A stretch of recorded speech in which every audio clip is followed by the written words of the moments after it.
guys, how y'all doing today? My name is Franchise Fanatic and welcome back to the channel. And today with you guys is another Marvel movie review. Today we're tackling the 4th Avengers film and the culmination of, 22 movies? Avengers Endgame. Now, this is, I think I should say this, but besides, please leave a like and subscribe, it helps. I think it's pretty obvious to say that this is a good film. I'm probably going to give it an A or an A+, okay? I'm just, okay? Like, straight up, I'm not going to lie and be like, oh, it's actually bad. No, it's an objectively good movie, okay? Like, it's freaking great. Again, it's the end of, like they said on the back cover here, 22 interconnected films and the climax of an epic journey. That's pretty much what it is. It is literally the culmination of so many movies and so many plot points that, you know, kind of culminate in this film. Of course, you know, stemming from Infinity War, where last we kind of checked in with our heroes. They were basically epic dying. Thanos wins, and he kind of snaps his fingies, and everyone kind of poofs off and blips to who knows where, and that's where we're left, in this film. And within the first few minutes, I mean, Thanos dies. Like, Thor straight up beheads him, and he's like, oh, you know, I went for the head. And it's like, it's symbolic, that's what he should have done, and Thor has this guilt, and, you know, that's one of the arcs in this movie. Everyone kind of has their own little character arc, but a lot of this stuff could easily be confusing, you know, with so many plot points, so many characters. So, I mean, look at the, like Infinity War, look at the cover. I mean, it's like stupid crazy. I mean, you got everyone for the most part. It's really, really crazy that you have, you know, all these plot points and they don't confuse me. Maybe it did for you, but, you know, if you genuinely do like this franchise, and you watch the movies, you pay attention, you won't be confused. There's a lot of stuff in here that could easily be that way, and it's like, oh, you know what, wait, so they're going to this planet, they're going to Morag, they're going to Vormir, they're going to New York, but New York's actually in 2012 during the Avengers 1, and there's so many things, and then Captain America Past is fighting Captain America Present, but he thinks it's this, and there's so much shite happening. It's like, alright, how do we not make this confusing as fudge? And they freaking did it, alright? Like I said, Anthony and Joe Russo are the kings of MCU direction. They are the best. Period. Full stop. Alright? Winter Soldier, Civil War, Infinity War, Endgame. They freaking nailed all four, man. They're great, great movies. And like I said, this actually did something for me. I don't really remember this. The last time I saw this film was in theaters. I had it on Blu-ray since 2019. I just never effing watched it. I have no clue why. But I watched it, of course, the other night. And I'm not ashamed to admit it. Alright? I'm a dude, whatever. But I cried like a biatch, okay? Not a lot, like, you know, not like a dam exploded, but I teared up a little bit, and I started crying a little bit, and I was like, fuck, like, why? You know what I mean? Like, I didn't cry when I saw it the first time in theaters, alright? I don't know why, I just didn't. I didn't cry when I saw it in theaters. But this time I did. Maybe it's because I forgot half of it, I don't know, but I love the music, I love the editing, I love Tony Stark's death, I love that, you know, they kind of mention it in the beginning where Pepper's like, you know, or Tony's like, you know, oh, I could just give up and, you know, go home and go to sleep and whatever. And she's like, oh, well, can you rest? You know, can you allow yourself to just stop being Iron Man and just effing live with this shite happening? And then in the end, when he dies, and he literally, you know, going from Iron Man 1 where he's kind of an a-hole and he's just making weapons and he's being some sarcastic d-bag, and then you go all the way to this film. You know, he gets the gauntlet, he snaps his fingers, he kills Thanos, and he literally saves the entire multiverse in that moment. He becomes what he wanted to be, or what he thought himself as since Iron Man 1. He is a true hero, and he dies that way, and then she mentions that you can rest now. It's really great stuff. Again, you know, everyone returning. There's so many holy shit and, like, oh my god moments, you know, like, whoa, this is crazy, you know. There's so many moments like that in this film. I mean, you get, you know, obviously when they all return, and, you know, Sam Wilson, Falcon's like, on your left, and, you know, everyone shows up in the Doctor Strange portals. I mean, it's crazy good stuff. It's really, really great. It's iconic.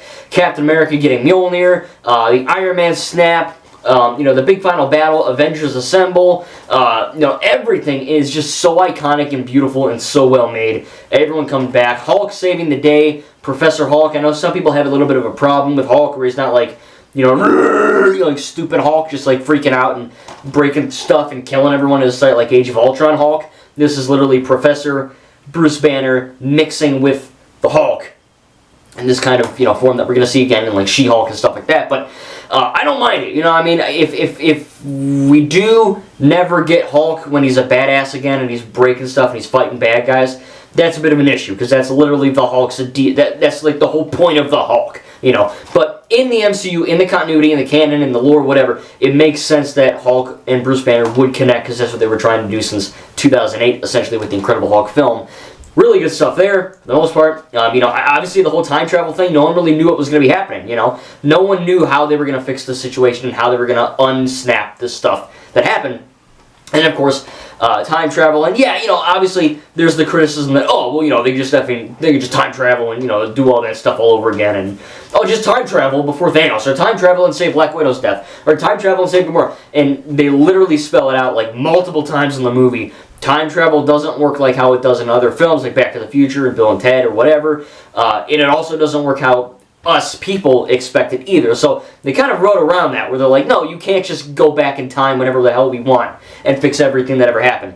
We can't do that. I'm glad they did that, because with that it's like, all right, well, you open a can of worms, like, I just go back in time and un-F the situation again, and Spider-Man No Way Home, everyone knows who Peter Parker is.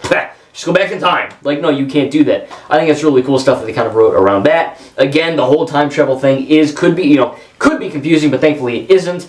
They have, each team specifically has their own mission. They go on their specific orders to do specific things. And again, it's all funny. Not much comedy in this. In fact, I kind of had to give it to them. This movie is a slow burn. Okay, before they kill Thanos, before they actually do the time travel thing, there's a lot of talking. There's a lot of downtime, a lot of scenes where, Black Widow and Captain America, they're just kind of talking to each other. Or, there's these really slow scenes where Tony's in the ship with Nebula and he's just recording a message. Or he's sleeping, and these long shots. And I'm glad they did that, because it shows a long shot. They should do that more. And I think a lot of the thing, everyone thinks, Endgame is one of the best MCU movies of all time. Obviously it is. But, this level of I guess, care shouldn't just be put into big budget, $2 billion movie Avengers Endgame. This level of effort should be put into everything the MCU does. TV show, movie, whatever. And obviously when we get forward with more MCU stuff, we'll talk about that. But this is, like I said, a really great film. And it can easily be attributed to one of the factors being, they kind of took their time and they kind of didn't, it wasn't like a Fortnite ADHD thing where it's like, we gotta go! Like no one's running around. It's a slow movie in the beginning and they kind of take their time.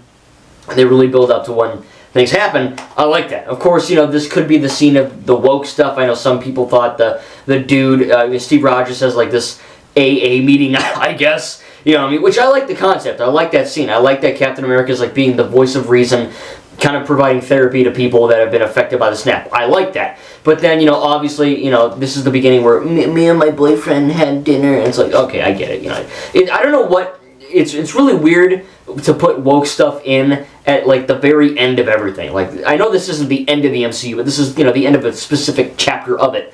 They have it in this. They had it in The Rise of Skywalker. They have it in freaking Adventure Time. I don't know what it is with woke stuff being shoved in at the last second. I guess they're allowed to get it. They think they'll get away with it because it's the final thing. It's not a big deal. It's not even affecting my score. I just kind of find it a little bit cringy.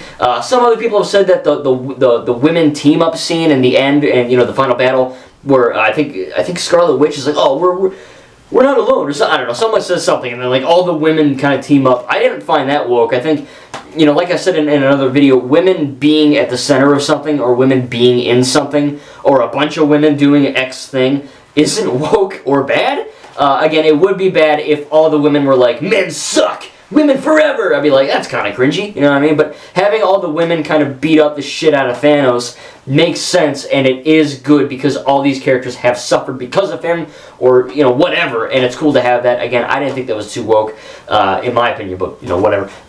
Other than that, though, like I said, man, the time travel stuff is really great. I love that the movie kind of ends really nice, too, with Tony Stark, mentioning I love you 3000 to his daughter Morgan. Captain America has to put all the stones back, so he does that. He basically fixes all of reality in the process, and then he's able to live peacefully with Peggy Carter, and they just, enjoy their life together, and then he comes back to the present as an old man who really suspiciously looks like Joe Biden. I don't know what the hell they were doing there, but he looks just like Joe Biden. He actually looks better. Joe Biden looks like a skeleton. But actually, Captain America, Steve Rogers, the best, fucking sweating like crazy. It's hot in this house. Joe Biden, America, is like, no, I don't think I will. Sam, you can have the shield. And I like that. Maybe he would have given it to Bucky. I think that makes more sense. He's been with him longer. No, this is not a woke thing. Sam Wilson is Captain America in the comics. He's been Captain America in the comics for a long time. And of course, we're getting Captain America Brave New World, Captain America 4. So there you go. He is officially Captain America now, which I don't have a problem with. I think it's cool. You know what I mean? It'll be interesting because Steve Rogers is effing dead. Like, he died of old age, and we'll mention that when we get to Far From Home. But I like that. You know what I mean? I like that the movie literally ends with you know, kind of a funeral and kind of not a somber ending, but kind of an ending of reflection, and then it goes right into Steve Rogers dancing with Peggy in their house, and it's a really beautiful ending, of course. And you know, I teared up a few times. I cried when Tony died, and then I cried when, oh Jesus, what was it? It was when freaking it was the end credits, I think, where you know they had like all the you know, the names of like Jeremy Renner and Robert Downey Jr. and Chris Evans and Scarlett Johansson or whatever, Mark Ruffalo, and they like had their different like scenes from other movies, and then like they cursive, you know, signature their name on the screen. I don't know why I effing cried. It was like 12 o'clock at night, and I'm sitting on my effing family room floor, cross-legged like a effing 5-year-old, being like, these are my heroes, you know what I mean? I don't know, it's just weird. Like, it brought me back to the time where the MCU wasn't like everyone hating on it. And it wasn't like, oh, this is woke, this is shit, this is woke, this is bad, this sucks now. The MCU is dead, it sucks, bury it, kill it. It's like, no, this is when everyone loved, this is, you know, I never thought that, I don't think that now. I think the MCU, with a few stumbles, is pretty great still. And I'm looking forward to Deadpool and Wolverine and all these other things. But I don't know, it brought me back to like a time in my mind where it's like, this is when it was peak MCU. Everyone looked up to these people. You know what I mean? Obviously, I'm not 5 anymore, nor would I suggest a 5-year-old to watch this. It's PG-13. It's very violent. But still, at the same time, I think it's really cool that it brought out like a childhood wonder in me that's like, yeah, these characters are like larger-than-life people, and they're effing awesome. You know what I mean? So it was cool to see, like, I know it's not the end, but it felt like a really cool combination of that. And it was really, really awesome stuff there. And I really enjoyed it, like I said. Again, not much to complain about. I guess 1 or 2 jokes didn't land.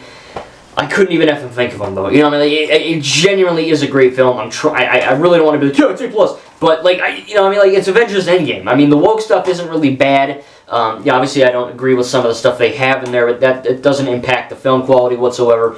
You know, I thought the CGI was masterful. Again, Thanos looks freaking photorealistic at the time.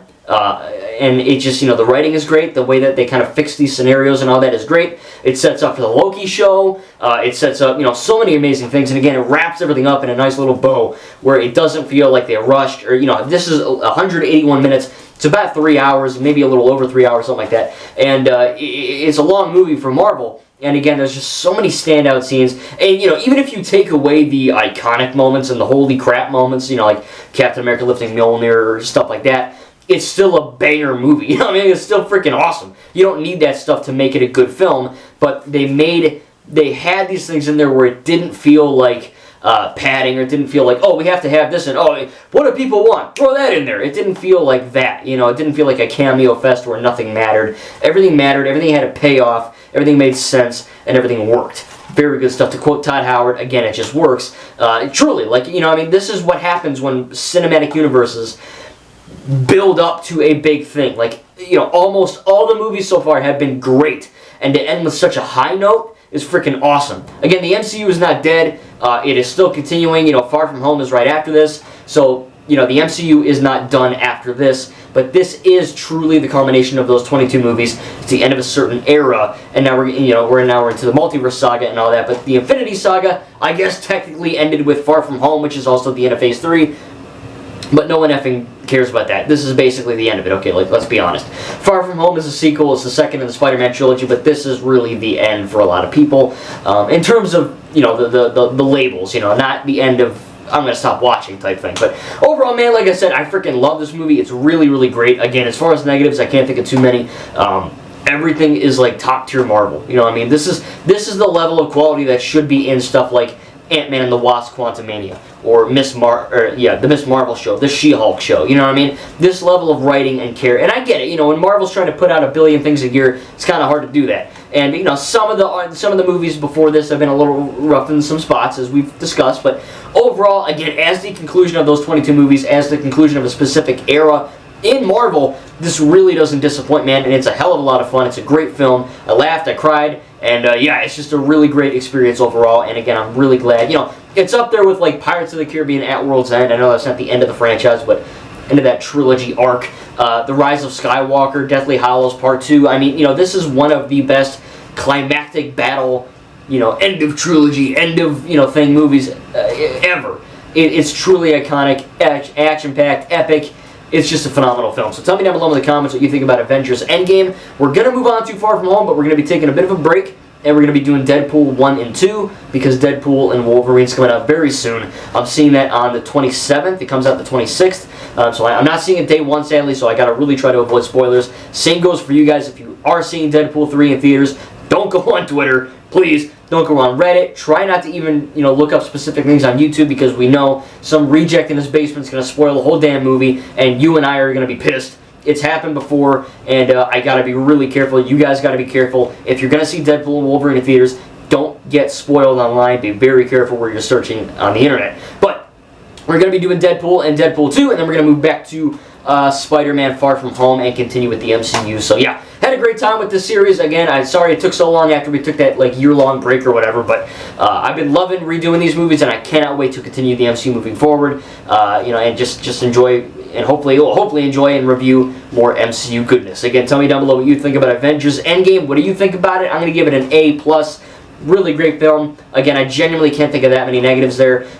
It's just a great film. Thank you guys, and we'll see you in the next video.